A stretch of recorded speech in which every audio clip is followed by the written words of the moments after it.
back to the show. Opening kickoff between the Broncos and 49ers now about 40 minutes away. If you're looking for a player to focus on after the starters exit, there's a rookie on the defensive line who's kind of fun to watch.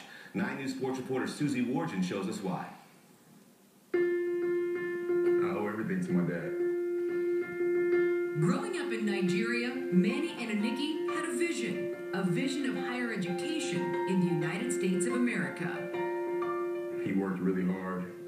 His dad, his mom worked very hard to make sure that he had enough money to travel to the States. Manny earned postgraduate degrees in the U.S. and made a point to get his wife to America before their first child was born. Well, she was already, I'd say about 8 months pregnant with me already. So he had to go to the airline and sign some waivers saying that if I would go on the plane, the airline was not reliable. And my mom, flies over here, and like the next month I was born, so it was perfect timing, Dad. Perfect timing. Just like what Kenny Anunike strives for as an undrafted free agent rookie with the Broncos. One of my goals was always to play in the NFL, and I wasn't going to let anything stop me. Nothing. It's not easy earning a spot at a position filled with depth, but Kenny doesn't worry. Instead, he focuses on his roots.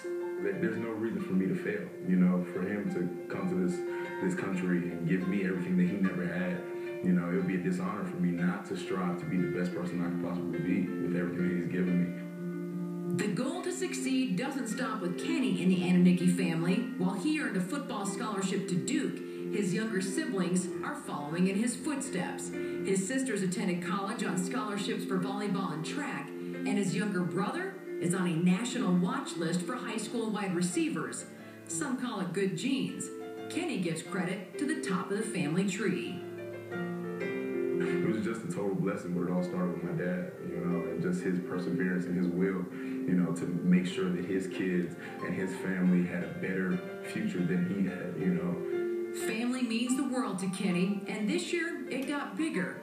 After the Broncos signed him in May, a Parker family offered to host him for the summer, all because of how they treated his son, who was a younger teammate at Duke.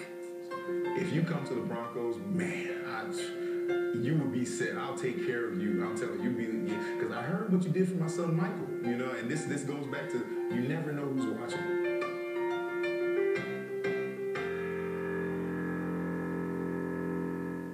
Easy to like Kenny Anunike. No matter how much energy he's got, it's going to be tough to make the team, though. There's so much competition on the defensive line, Sam. Yeah, it's one of the strongest group of defensive linemen in camp in a long, long time. And in particular, Drew, at defensive tackle, I had a chance to talk to John Elway a little bit last week. And when I asked him, is this the best group of DTs that he's had in camp since he's been the general manager, shook his head yes and said without question. I mean, you've got Terrence Knighton, or I should say Pot Roast. Yes. Sylvester Williams, who I think the success of Pot Roast has rubbed off on the first-round pick of last year, Sylvester Williams, and then you've got guys backing up. Marvin Austin's had a great camp.